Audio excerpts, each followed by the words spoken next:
Episode की starting होती है और हमें हेवनली डेमन कल्ट का सीन दिखाया जाता है और तभी वहाँ पर हमें दो बंदों की बात करने की आवाज़ आती है और एक बंदा कहता है कि हाँ मैं देख सकता हूँ कि यह मेडिसिन वर्क नहीं कर रही है। तभी जो एल्केमिस्ट होता है वह कहता है कि मैं इसके लिए अपोलोजाइज करता हूँ। कल्ट हायर मतलब कि उत्तराधिकारी होता है कल्ट का।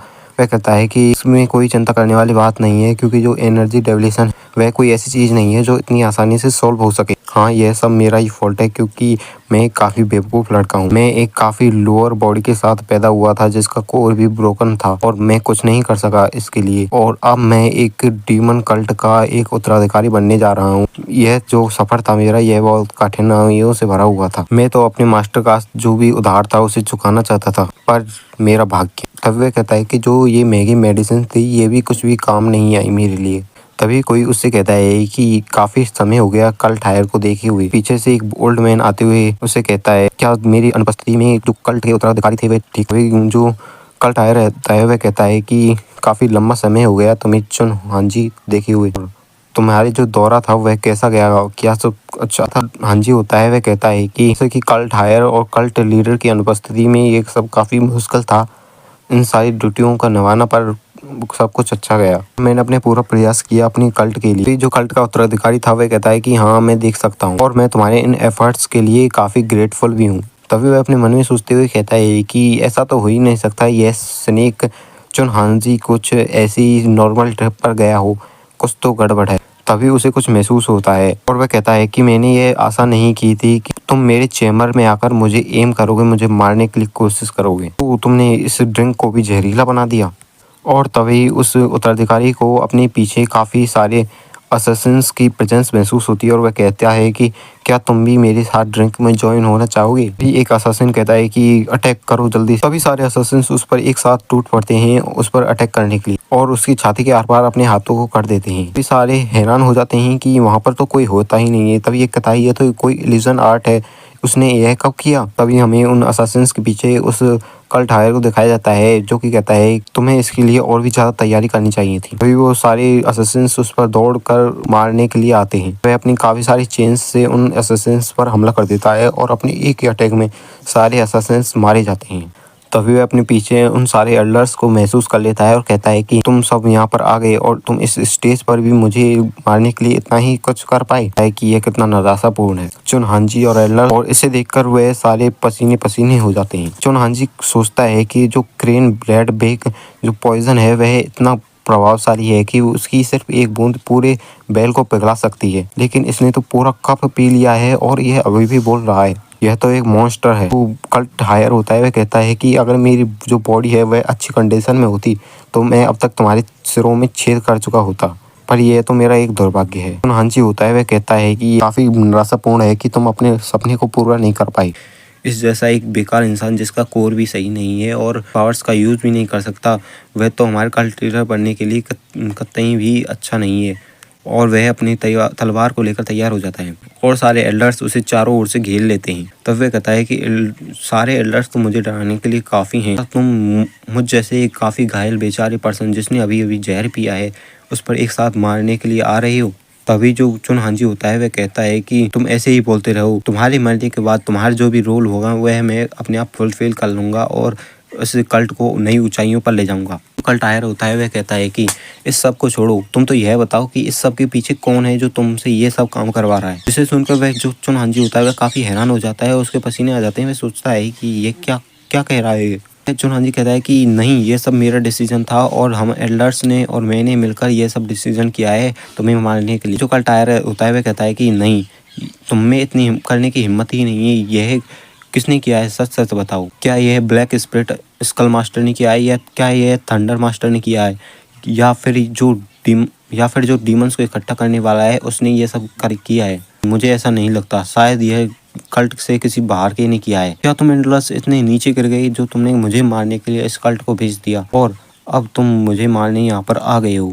जिसे सुनकर वो जो चुन हांजी होता है वह काफ़ी गुस्सा हो जाता है। पावर्स को एक्टिवेट करते हुए कहता है कि क्या तुम मुझे अब दोषी ठहरा रहे हो और सीधे ही उस पर आकर अटैक करने लगता है। लेकिन जो कल्ट हायर होता है वह भी कहता है कि हाँ मैं देख सकता हूँ यह सब सच है, तुम्हारे एक्शंस को देखते हुए मैं समझ सकता हूँ कि यह किसी बाहर वाले का ही काम है। और कहता है कि हमारे मास्टर ने हमारी परवरिश के लिए कितना कुछ किया, लेकिन तुम पागल, तुमने उनके पीछे से ही उनके ऊपर अटैक कर दिया। तभी जो चुनहांजी होता है वह उसे ले जाकर दीवार में गाड़ देता, कहता है कि हम दोनों ही एक ही मास्टर के डिसाइबल हैं और हमें एक ही मास्टर ने ट्रेन किया है। तुम अभी भी एक लीडर की तरह बिहेव कर रहे हो, मैं तुम्हें अपने हाथों से ही मारूंगा। चुप हो जाओ युनवू, हिम्मत कैसे हुई ऐसा कुछ कहने की? एक आसान मौत नहीं चाहते हो? तभी जो युनवू होता है यानी कि कल्ट हायर, वह काफी क्रीपी सी स्माइल करने लगता है, काफी जोर जोर से हंसने लगता है और सारे ही लोग सतर्क हो जाते हैं उसकी ऐसी हंसी को देखकर। तब वह कहता है कि तुमने मुझे अब तक इतना सहा है और पर तुम फिर भी मुझे नहीं समझ सके। अगर तुम मुझे मारना ही चाहते हो, तुम्हें मेरे बारे में एक जानकारी का पता होना बहुत जरूरी था। जो युनवू होता है वह अपने कपड़ों से कुछ निकालने लगता है, जिसे देखकर जो चुनहांजी होता है वह काफी हैरान हो जाता है और वह देखता है कि जो युनवू होता है उसके पास होती है द डीमन ड्रैगन स्वॉर्ड, जिसे देखकर वह काफी हैरान हो जाता है और दूर हटते हुए कहता है कि तुम्हारी अपने अंतिम समय में भी इतनी हिम्मत हो गई इतना बखेड़ा खड़ा करने, और क्या तुम समझते हो कि मैं तुम्हें ऐसी ट्रिक्स खेलने के लिए अलाउ करूं? लेकिन तभी उस स्वॉर्ड से इतना जोर का प्रेशर निकलता है, चुनहांजी दूर जाकर झटकता है, घायल होकर पीछे गिर जाता है कि क्या तुमने इतनी जल्दी इतनी सारी मिस्टिक पावर इकट्ठी कर ली?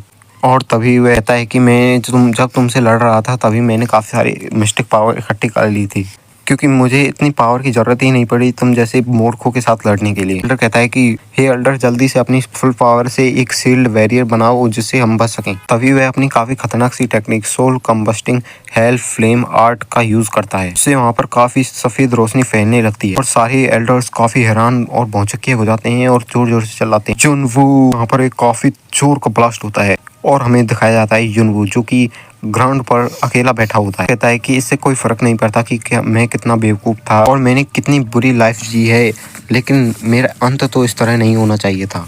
वह देखता है कि सुनो पढ़ रही होती है और वह कहता है सुनो, यह तो मुझे उस दिन की याद दिलाता है। ये हमें दिखाया जाता है कि छोटे लड़के को काफ़ी सारे लड़के पीट रहे होते हैं और कहते हैं कि तुम्हारी ऐसा झूठ बोलने की हिम्मत कैसे हुई कि तुम एक भूत को बुलाने वाले हो? अगर तुमने फिर से ऐसा झूठ बोला तो मैं तुम्हें एक काफ़ी अच्छा सबक सिखाऊंगा। और वह वहाँ से जाने लगते हैं। जो छोटा बालक होता है वह वहीं पर बैठा हुआ होता है और कहता है कि मैं एक काफ़ी गरीब लड़का हूँ जिसके पास ना ही कोई अच्छी मार्शल आर्ट है ना पावर्स हैं और मेरा कोर भी ब्रेक हुआ पड़ा है, लेकिन मेरे पास एक पावर है जिससे मैं घोस्ट को देख सकता हूँ। और मैं सच्ची ही तो बोलता हूँ कि मैं घोस्ट को देख सकता हूँ। उसके पास एक पत्थर पड़ा हुआ होता है और उस पत्थर को लेकर वह उन बंदों के ऊपर झपट पड़ता है उन्हें मारने के। उनके चीटे दिखाई जाते हैं और उसके बाद सीन कट होता है और एक अकेली जगह पर बैठा हुआ दिखाई देता है और वह कहता है कि मेरी कितनी बेकार ज़िंदगी। मैं तो सबसे सच्ची बोलता रहता हूँ कि मेरे पास काफ़ी सारे घोस्ट हैं जो कि यहाँ पर मरे हुए आदमियों के हैं और काफ़ी डेविलिश हैं। तभी उसके पीछे एक बंदा आता है और कहता है कि हे बच्चे, तुम क्या कर रहे हो यहाँ पर? तभी वो बच्चा अपने मन में सोचता है इसकी प्रेजेंस तो मुझे महसूस ही नहीं हुई, ये कब आ गया? क्या ये कोई मास्टर है? वह देखता है कि उसके सारे क्लोथ्स जो होते हैं वह भी काफ़ी महंगे होते हैं और उसकी जो स्वॉर्ड होती है वह तो उससे भी महंगी लग रही होती है और काफ़ी अच्छी लग रही होती है। और वह कहता है कि तुम तो मुझे कोई मार्टियल मास्टर लग रही हो और तुम्हारे पास काफ़ी पावर्स हैं। क्या तुम मेरी इन आंखों में इंटरेस्टेड हो? शायद ये तुम्हारी कोई मेडिसिन के लिए काम आएंगी। तुम इन्हें जो करना चाहते हो तुम कर सकते हो। लेकिन तभी वह हैरान हो जाता है क्योंकि वह जो बंदा होता है वह अपने कोट को उतार कर उसे पहना देता है और कहता है हमारी जो आँखें हैं ये कोई दवा नहीं है, ये तो एक ब्लेसिंग है। और कहता है कि जो तुम्हारे जैसे बच्चे होते हैं वे काफ़ी कम ही होते हैं और जिन्हें अच्छा एनर्जी कोर मिला हो तुम्हें अभी पता ही नहीं है। कहता है क्या तुम्हारा कोई नाम है? तब वह छोटा लड़का कहता है कि नहीं, मेरा कोई नाम नहीं है। क्या तुम मुझे अब से फॉलो करना चाहोगे? तब वह छोटा लड़का कहता है कि हाँ। और फिर वह कहता है कि तब से मुझे मेरे जीने का एक मकसद मिला और मैं अपने मास्टर को सर्व करता रहा अपनी पूरी ज़िंदगी। लेकिन मेरे की जो बॉडी थी वह काफ़ी कमज़ोर और बेकार थी जिससे मैं अपने मास्टर को बचा भी नहीं पाया उस एनर्जी डेविएशन पर। अब नहीं, मैं इस प्रकार अपनी डेथ को एक्सेप्ट नहीं कर सकता और अब कुछ समय पश्चात ही मेरी सारी बॉडी डस्ट के कणों में तब्दील हो जाएगी। तभी वह अपनी एक टेक्निक का यूज़ करने लगता है जिसे कहते हैं प्रिमोर्डियल डिवाइन व्हील रीइंकार्नेशन, जिससे वह अपनी सोल को किसी और की बॉडी में ट्रांसफ़र कर सकता है, काफ़ी अधमरा हो या मरने की कगार पर हो। और वह जाते जाते कहता है कि मास्टर प्लीज़ मेरा इंतज़ार करना, मैं दोबारा से तुम्हें बचाने ज़रूर आऊँगा। और तभी वह वहाँ से टेलीपोर्ट हो जाता है। काफ़ी अंधेरा सा छा जाता है और उसे आवाज़ आने लगती है, तुम क्या मुझे सुन रहे हो? क्या तुम मुझे समझ रहे हो? तुम्हें क्रैन हेड के पास जाना है। तुम जैसे कुमकुम बाई के जो बच्चे होते हैं उन्हें काफ़ी लो स्टेटस होता है और तुम्हें ऐसे ही नीचे गिरे पड़े रहना चाहिए। तो वह सोचता है कि मेरी पूरी बॉडी काफ़ी दर्द कर रही है, झंझना रही है। तभी उसे कुछ याद आता है और वह कहता है कि रुको, क्या प्रोमोडियल डिवाइन व्हील रीइंकार्नेशन सफल हुआ? और तभी उसे अपने सामने एक औरत दिखाई जाती है और वह कहती है कि टैंग वुन, मुझे सुन पा रहे हो? आखिर तुम कब तक उस फ्लोर पर पड़े रहो? तभी वह अपने मन में सोचता है टैन वुन, हाँ ये तो मेरे पिछली लाइफ के समान ही इसका नाम है, यह कितना आइकॉनिक। लेडी कहती है कि मैंने देख रही हूँ तुम मेरी बातों को पर ध्यान क्यों नहीं दे रही। वह काफी डरावना सा चेहरा बनाकर उसके ऊपर अटैक करने लगती है। वह उसके हाथ को पकड़ लेता है, कहता है कि सांसों से काफी बुरी बदबू आ रही है, तुम चुप नहीं रह सकती क्या थोड़ी देर? बूढ़ी औरत जिसे सुनकर वह काफी गुस्सा हो जाती है और कहती है कि क्या तुमने मेरी अच्छी टीचिंग्स को लेने से मना किया और तुमने मुझे बूढ़ी औरत भी कहा? अब तुम्हें इस गलती की सज़ा मिलेगी और तुम्हें अब तुम्हारे कमरे से जब तक नहीं निकाला जाएगा जब तक कि तुम इस अपनी टीचिंग्स को ले नहीं लेते। लड़का बैठ जाता है और कहता है कि फाइनली अब एक काफ़ी शांति सी महसूस हो रही है। इस टेक्निक के अकॉर्डिंग जब कोई बंदा मरने वाला होता है या कि काफ़ी मरी हुई हालत में होता है तब ही ये पॉसिबल होता है। क्या इसकी इस सौतेली माँ ने इसे इस हालत तक पहुंचा दिया कि वह मरने की कगार पर पहुंच गया? ये तो काफ़ी बुरा है, ये तो मेरे पिछले लाइफ के समान ही है। छोड़ो इसे, मेरी बॉडी तो काफ़ी अनहेल्दी है और इंजर्ड भी है। मुझे लगता है इस लड़के ने अपनी बॉडी को कभी ट्रेनिंग ही नहीं किया दी। लेकिन इस बॉडी में थोड़ी सी कमी और है कि इसका जो लोअर एनर्जी कोर, लेकिन यह कोई बड़ी दिक्कत नहीं है क्योंकि मेरा पिछली लाइफ का जो कोर था वह ब्रोकन था। इस बार तो कोर है जिसे मैं हाई रैंक तक पहुँचा सकता हूँ। इस तरह मैं अपने मास्टर को प्रोटेक्ट करने के लिए एबल हो जाऊँगा और मैं उन सभी बास्टर्ड्स से बदला लूँगा और उन्हें तबाह कर दूँगा।